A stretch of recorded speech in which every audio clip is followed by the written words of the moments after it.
Today, buying people's previously worn clothes is popular. Like, big time popular. In 2023, the value of the global secondhand apparel market was $211 billion and is expected to reach $351 billion by 2027. But in a world with just too many clothes piling up in landfills, will thrifting actually be the answer to our fast fashion problems?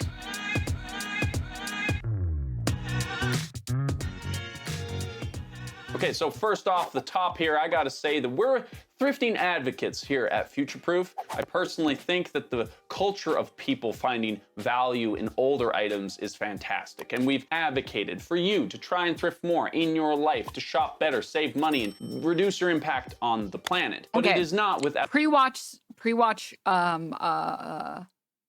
prediction. Okay, pre-watch prediction. Basically, sometimes when you go thrifting, there's a bunch of clothes on the shelves and on like the hangers that are dog shit quality because obviously people are going to go and buy fast fashion. And when they're done with the fast fashion, they're going to donate it to thrift stores. So basically the takeaway is when you go to a thrift store nowadays, you just have to spend twice or 3 times as long looking for clothing that isn't off of Temu. Out its issues. See, not so long ago, thrifting I've seen clothes with Shein tags at the thrift store. Exactly. A lot of stigma, but today the used clothes industry is booming with companies scrambling to join in the race. We talked about the problematic business of chain thrift stores in a previous video, which kind of outlines the manipulative and misleading marketing tactics of stores like Value Village and Savers. And we also covered the opposite extreme with the rise of digital marketplaces like Depop and Facebook Marketplace. But while those videos were pretty well entirely about the business side of the thrifting movement, in this video we wanted to talk about what is driving this thrifting trend and what it might mean for our consumerism in the future. Because according to the ThredUp's 2023 annual resale report, 83% of Gen Z consumers have shopped for Value Village would put a $3.99 tag on a pile of lint. are willing to shop for secondhand apparel, and that number is only going up. But sadly, this is not going to be our silver bullet solution to our clothing addiction. One thing I learned in the making of this video is that thrifting correlates with some pretty interesting and dramatic times in human history. When people are dressing this way, it usually means the shit is going down. Thrifting first gained popularity in the 70s. Think hippies, think baby boomers when they were cool. It was a time when youth culture was on the rise and the need to express individuality was high. It was also the rise of anti-culture. This was a time of social and cultural change due to changing population demographics. Because in the 1960s, 36% of the US population was under the age of 18. It was a time when fashion reflected the youth, and they were dealing with some pretty hectic shit.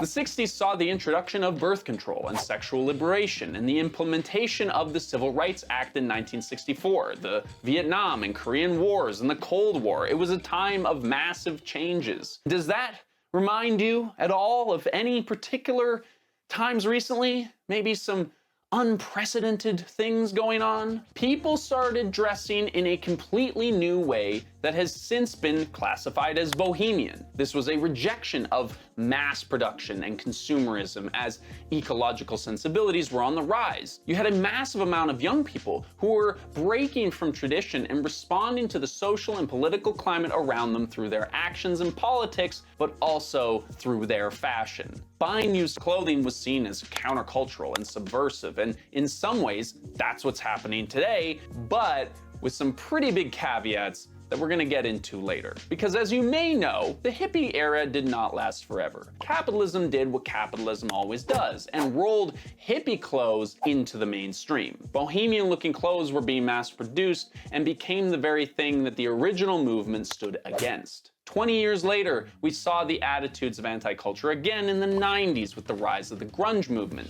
famously embodied by Nirvana and Kurt Cobain. I look back on going to secondhand stores and stuff like that and finding a little treasure like that.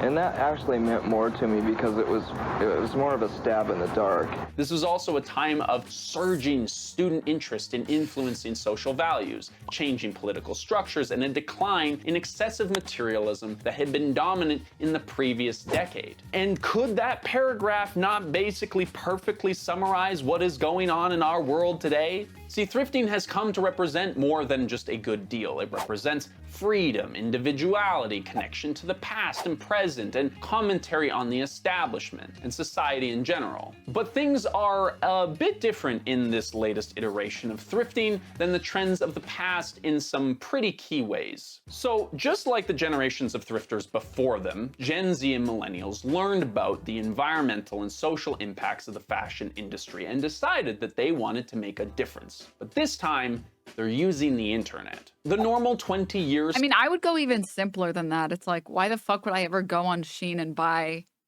clothes there that won't last me longer than like a month when I can go thrifting and potentially find something that was made 10 years ago and still looks brand new, that I know will last me a long time. I feel like it's like way more simple than anything else.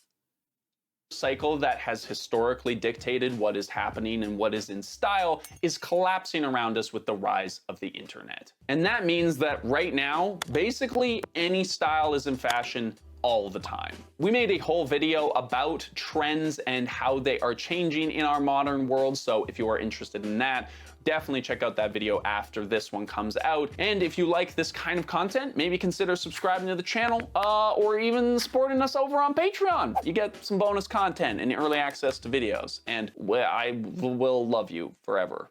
Real? See, in this new speed-centric fashion world, thrifting has become uniquely popular in a way that has never before. Thrift stores and consignment shops have increased in popularity so much that more stores are opening to meet the demand. Goodwill alone is set to open 40 more stores across Canada in the next 5 years. Online platforms like ThredUp, Depop, and Facebook Marketplace make it easier than ever to thrift, and then social media just expands the breadth of the fashion that you can find secondhand. Your old clothes being sold to other people is estimated to be worth $80 billion by 2029. Thrifting has this very unique hold on internet culture today. We have thrift haul videos online where people show off their thrift finds to their followers, usually accompanied by a try-on video of some sort. This sort of treasure hunting process makes it a game of finding gems amongst the rubble, but it also is a completely exclusive shopping experience for all demographics. Anyone can enjoy the process of looking through a bunch of old stuff to find something that uniquely fits them. Today we have massive influencers like Emma Chamberlain, who's living a totally luxurious life, creating content about thrifting, proving that this formerly taboo thing is no longer a condition of economic circumstance, but instead a trend to take part in. That is so fetch. While the internet does a pretty good job of magnifying issues and movements, it tends to dilute them. And while thrifting is supposed to be this rejection of the norm and a way to save the planet, its popularity is getting in the way. Now, if you've seen our previous videos about thrift stores, or you know anything about modern consumerism, thrifting's recent popularity is changing the practice in some pretty typical ways. And yes, we're talking about the G word, grandpas. Grandpa's clothing is what you're buying when you go to the thrift store. Oh, no, wait, we're talking about gentrification. Yeah, it's less fun, that one. So there is a spectrum of thrift stores in the world, right? We have thrift stores that are very luxurious and specialize in hyper-specific brands and whatnot, and then we have others that are basically like a donation center. But across the board, we're seeing prices go up. One side is just functional costs. More interest in secondhand shopping means more staff and more resources to sort out all the items and house the donations, etc. This in turn drives up the prices, which severely impacts the lower income shoppers who needed to shop at secondhand stores in the first place. Thrifting used to be a treasure trove of goodies, an opportunity to find the perfect... It's fucked up. But it's Do you thrift denims? Yes. It's fucked up because on the one hand, I want to say that like the gentrification is good, but on the other hand, obviously the gentrification is bad because I remember growing up as a kid being embarrassed to thrift, and it was embarrassing to walk into a thrift store because it was basically you broadcasting to everyone around you, "Hey, I'm poor." After it became a little bit popular and there was some gentrification, it feels like you don't get that same judgment at the thrift store, and now it is like almost respected. The stigma, I think people underestimate how bad the stigma used to be. Because I'm sure maybe you can still experience it at least a little bit, but like, I want to say that the increase in some of the pricing is worth the removal of the stigma. Because you can still go to thrift stores today and find quality stuff that's very cheap. Like I've gone to the thrift store and gotten stuff for like $10, $15 that's lasted me years and years and years. So I don't know. 70s top or genuine leather shoes made in Italy. But with the increased presence of fast fashion, these poorly made pieces are flooding thrift stores. This is a problem. This is a fucking problem. Making it hard to find anything that's actually worth buying. Also, many people believe that the prices at these stores are becoming purely inflated because they can, because they know that a lot of high-income people are coming in to purchase stuff because thrifting is cool now. So we're seeing literal dollar store items marked up from their original items in thrift stores because these stores want to make a profit. And ultimately, the responsibility to ensure that low-income individuals can access affordable clothing secondhand still falls on these companies. And it's a real shame to see this happening. So basically, the thrifting of today is just a normalized, capitalized, and gentrified version of the thrifting trends of the past. But there is a silver lining to this story that we had to include here just so you don't get so depressed that you click away or unsubscribe from the channel. See, as we know historically, thrifting re-enters the mainstream at times of tension. If you look around, we're dealing with the lingering effects of a lot of crazy shit. A pandemic, an impending recession, a climate crisis that we for some reason can't do anything about. And all of these pressures have made thrifting an attractive option for folks looking to adapt to this landscape around us. And at the end of the day, it is still the most environmentally friendly option for you to go out and get yourself a new look. And the internet's ability to blend and mix and match trends from the past also works to thrifting's advantage. What might be fashionable to one demographic might not be to another. But right now, everything and anything can be rocked at the same time. And that means a lot more used clothes can be used again. And yes, thrifting entering the mainstream makes it harder to find that special one-of-a-kind piece, but it also puts pressure on the fashion industry, forcing it to follow suit as it becomes clear that thrifting is here to stay. According to Sam Blumenthal, consumer communications for ThredUp, a lot of brands believe that sustainability is important and resale is becoming a key part of their strategy to get there. Some of it is altruistic and some of it is because they're going where the consumer is going. Now, of course, listen, this is a guy who represents a company that benefits greatly from people selling their clothes, but it is very intriguing to hear this. The hope here is that as the fashion world evolves, reselling and reusing clothing becomes a part of the design process. According to the Real Reels 2023 Luxury Consignment Report, Gen Z resells more than any other demographic. Point blank. And what this means is a modern and informed shopper might understand that buying a more expensive, higher quality piece of clothing from a reputable company will be able to be resold down the road, making the cost more justifiable for many shoppers. This is like buying a cheap car that's gonna fall apart versus paying a little bit more money to get a Toyota that is more reliable and ultimately will be sold for more money down the line. And while this might seem small, this could have real impacts on how manufacturers move into the future. Low quality items don't make it beyond a single wear most times, so reselling is rarely an option. And so the value of that item is no longer solely placed on its ability to be fashionable or functional for a moment, but for years and years down the road. That's why the brands and items with actual design and build quality in mind are the ones that are benefiting the most from this reselling world. We have already seen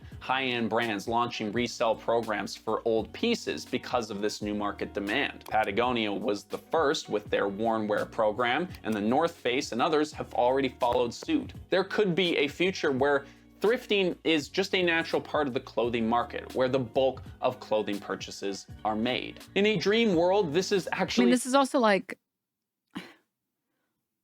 not like an insane concept, but it just sucks because thrifting isn't for you massive companies. You guys are only supposed to make money the first time you release something. how circularity works, where items are exchanged amongst people back and forth when they are needed rather than purchased once for an event or season and then just discarded after. Imagine the wedding dress that you bought for that one summer event, or that suit jacket that you don't fit anymore, being able to be repurposed or resold to somebody else who needs it seamlessly without the hassle of having to figure out how you're going to do it. There is so many cool things happening in this space. If you have any consumer choice is never going to change the system. Yeah. Anyways, yeah, sadly, are we going to have to rent our clothes eventually? Stop.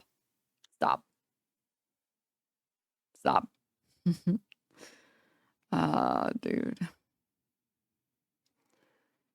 Can we talk about how people get so cucked by corpos? Isn't that like Ticketmaster but for clothes? Stop. Don't give them ideas. Namely, I'm talking about this post. I don't know if you guys saw it. I think that this is honestly a very well written quote, I guess. I want AI to do my laundry and dishes so that I can do art and writing, not for AI to do my art and writing so that I can do my laundry and dishes. Which is just objectively based. Yes? We can all agree here that computers were not meant to take over creative fields. They were meant to take over menial labor that doesn't want to get done. Nobody wants to do. What is with surf brain? How do we study this shit? There are literally machines that do your laundry and wash your dishes for you. What you call doing laundry is putting clothes into and taking them out of that machine. It's just people who want to disagree just to disagree because they need to show off how much of a serf they are.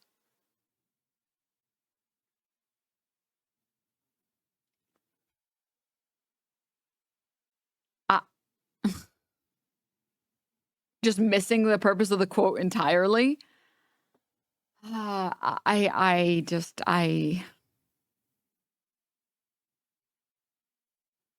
Not to be sexist, but literally a man. Does he even do his own chores?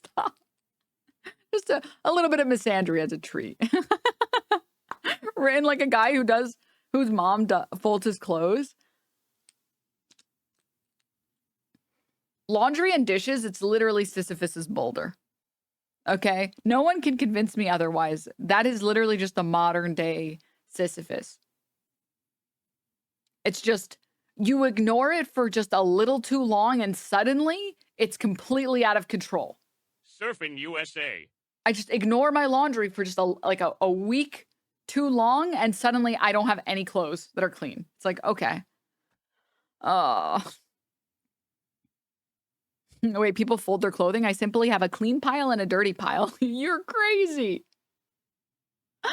You're crazy. Why does all of our robotic advances have to be in military drones? Where are the fucking laundry bots? That's what I'm fucking saying, man. I love doing those things. They help me focus. I like putting clean clothes away. Like I like folding and putting stuff on hangers and stuff. It's kind of therapeutic. But just like,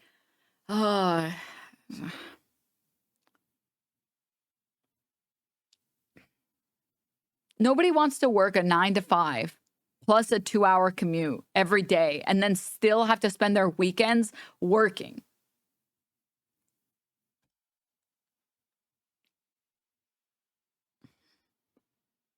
Real. Not gonna lie, I just have piles. LOL. All my clothes are very simple and plain, though. Oh, and this isn't even talking about the people, by the way, who don't have a laundry unit inside. Imagine having it. Actually, some of you might not have to imagine it. Anyone here who's experienced going to a laundromat, this is the most privileged position that you can have. Going to a laundromat fucking sucks, by the way. If anyone hasn't been to one, it's the worst shit on the planet. I don't know how else to explain it. Because you have to sit there and wait. Alternatively, you can drive all the way home or walk all the way home and then wait 30 minutes and then go back again and then do the second load and then go back home and then go back again. It's like, oh my fucking God. Good book reading time, though. What if you want to spend your Sunday relaxing? What if you wanted to spend your Sunday bathing in the sun?